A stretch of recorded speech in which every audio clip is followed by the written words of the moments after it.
Hello everyone, thank you so much for watching. Before you do anything else, go ahead and subscribe and activate the notifications by clicking on that bell icon below. So I'm a huge Van Gogh fan, and Starry Night is probably my favorite Van Gogh painting. And when I saw it for the first time in the Museum of Modern Art in New York, I got a little teary-eyed because I had learned so much about Van Gogh, this painting in particular, and just seeing it up close and personal, it kind of just, I don't know, made me emotional for some reason, which is not hard to do, by the way. So today we are going to draw Starry Night by Vincent van Gogh, who was born on March 30th, 1853 and died on July 29th, 1890. He was a Dutch post-impressionist painter. He died at the age of 37, shot himself with a revolver. Now that's a little bit debatable nowadays, and if you watched the movie Loving Vincent, that whole idea of him shooting himself is kind of part of what that movie is about. That movie came out in 2017. If you haven't seen it, I really suggest you watch it because every frame was hand painted, and I think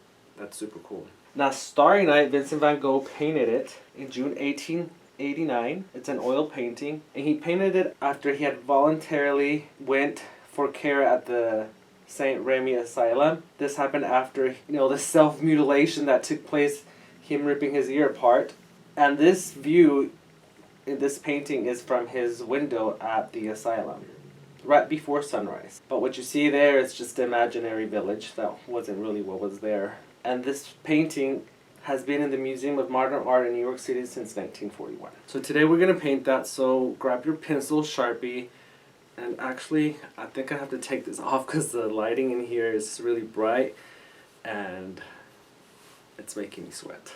I'm going to use markers and Sharpies to draw this, or to show you how to draw it, just because if I do it all black, then sometimes you can't take the black back once I start painting this. The areas that I don't want to be black, I'll do in a different color.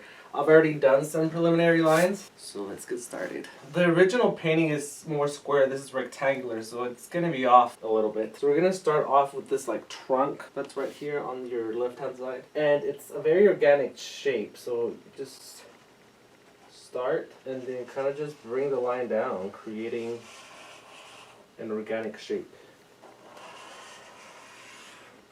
So then this curves around and just bring it down. Do another one, go up, bring it down.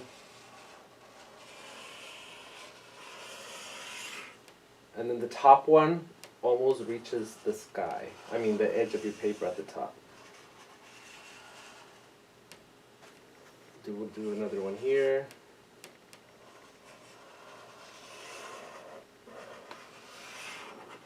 And you can add as many or as few lines with it inside of it, because this will be brown and green and stuff, so it doesn't have to be perfect.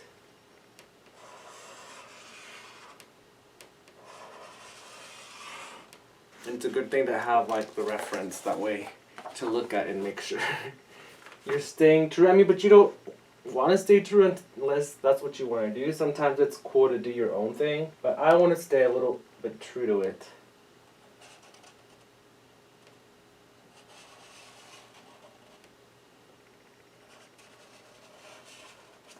And on the other side.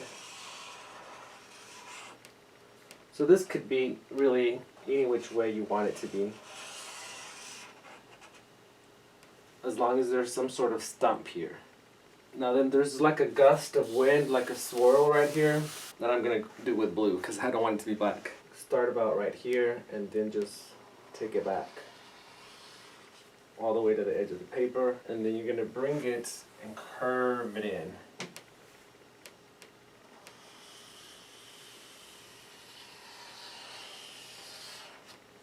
And then below here is another one. It kind of hides beneath the mountain, so you might not be able to do the whole thing.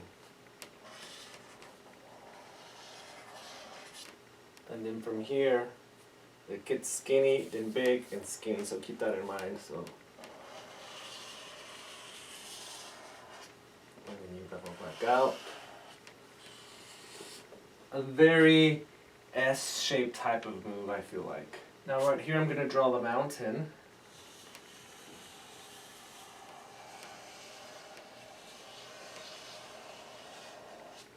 This one's very light, but then the other ones are very dark, so I'm going to switch back to the Sharpie. And this doesn't have to be any way, you know, just do a mountain shape.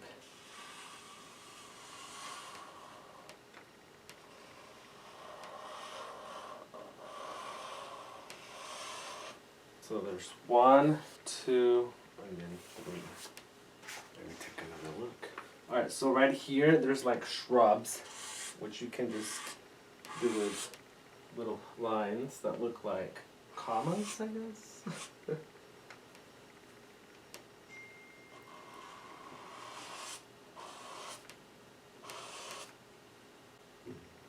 then there's another mountain here. Important to bring this on the other side too. So let's do that.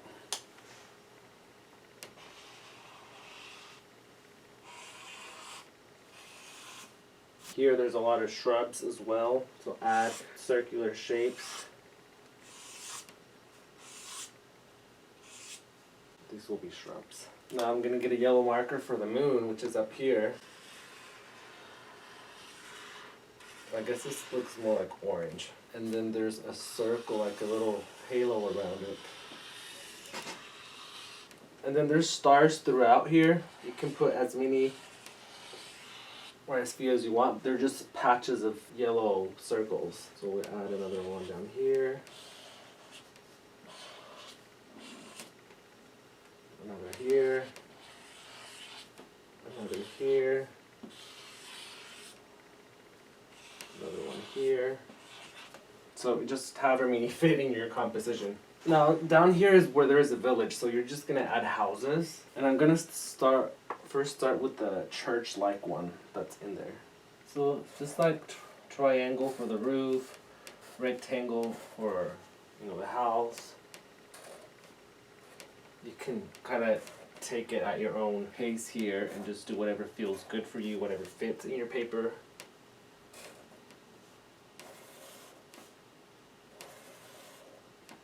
Oops, I feel like my steeple is crooked.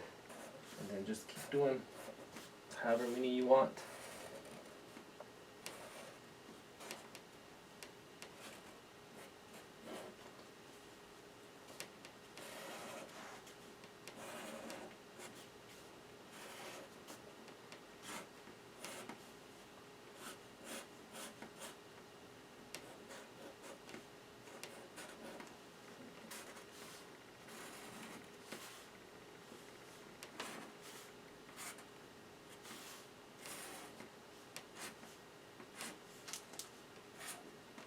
All crooked, but I'm gonna come and fix it with watercoloring, pastels, and all of that stuff.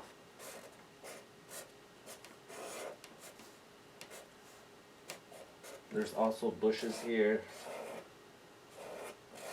So if you want to cover something of a mess that you might have created, just put a bush.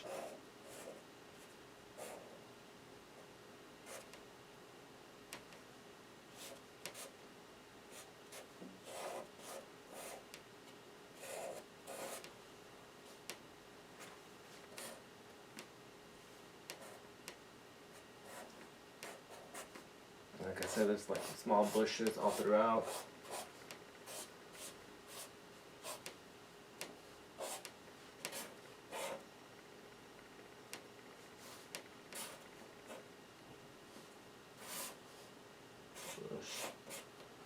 And right here there's like fields. So yeah, feel to add as many or as few houses as you like. There's no right or wrong.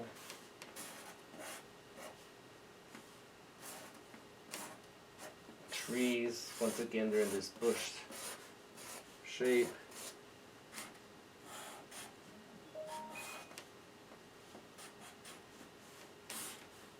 Fields, and then just bushes everywhere else.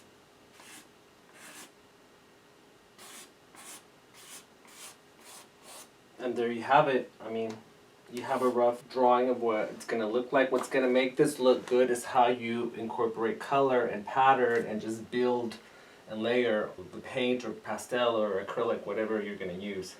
I'm going to use a mixed medium, so I don't need that many lines. I'm going to create it with color. So let's see how this starts taking shape. So I did the first coat. I'm using watercolor, but you have to be very careful because if you brush it too many times, it can damage the paper. So the cheaper the paper, the easier that is to do. This is like 14-15 bucks a sheet, so it's a little bit more durable, but yeah, you still have to be careful because too many strokes and it starts to rub off. And also you got to make sure that your colors don't touch because then it turns green. So now I'm going to go with darker blues and just single stroke brush marks throughout to start giving it the Van Gogh effect. Alright, so I started adding the strokes and I varied the size and the motion of the strokes depending on what it was. Here's more mountains, so I did them in different directions versus the sky or the swirl of the wind. And now just to add various tones of blues, whites, yellows, oranges, greens, of course. It's going to be a lengthy process because there's going to be so much strokes involved. But it goes by fast because they're so easy to do. So now it's coming together. I've added a lot of strokes in the sky, but there'll be more and variants in the color. I added some yellow ochre to the foreground and this trunk. I'm still working with watercolor. I thought I was going to move to the pastels a lot sooner, but the more I do to it, the more I want to do. So I'll be with watercolor for a while. Nothing is complete yet. I think the closest thing to being completed is like this part of the sky, but I would say this is like about 50% done. But I like the way it's looking. Alright, so I added the pastels to moon, stars, the gust of wind. And this, I can't decide if it's a mountain or another gust of wind. But I made a mistake. I forgot that yellow and green make blue. And though I did want hints of yellow in these parts, I did not want the green. Nothing that can't be fixed, so now I have to fix and solve this problem right here. Alright, so I started incorporating acrylic, specifically on the swirl and this part right here, and then a little bit around the moon and the stars. Everything will have acrylic at the end. But it still needs a lot of work. Watercolor does not work on top of pastel. So there's areas here that it's not holding on to it. So then I added gesso to rework it with some more watercolor and then come back with more acrylic. I mean, it's a lot of brush strokes, but it goes really fast. I guess the more you do it, the faster you get at it. I like it. Obviously, it doesn't compare to Van Gogh's. This is like a little homage, but I think it's coming out good. Alright, I feel like I'm in the final stretch. I'm getting closer to completing it. The sky still needs work. Everything still needs work, but it's one step closer to being finished, so that's where we're at now. So I'm finally done, and I'm very, very pleased with the end result. Now, this is, I don't know why I get so much joy in this, but just taking these tapes off gives me so much pleasure.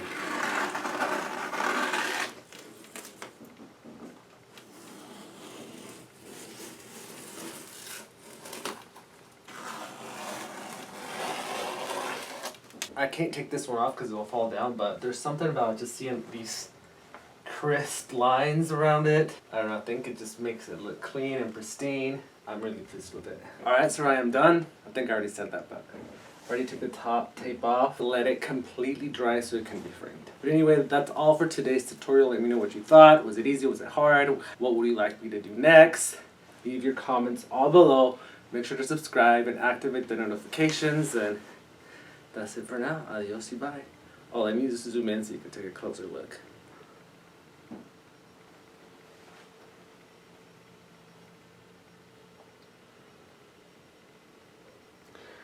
There's watercolor, pastel, and acrylics.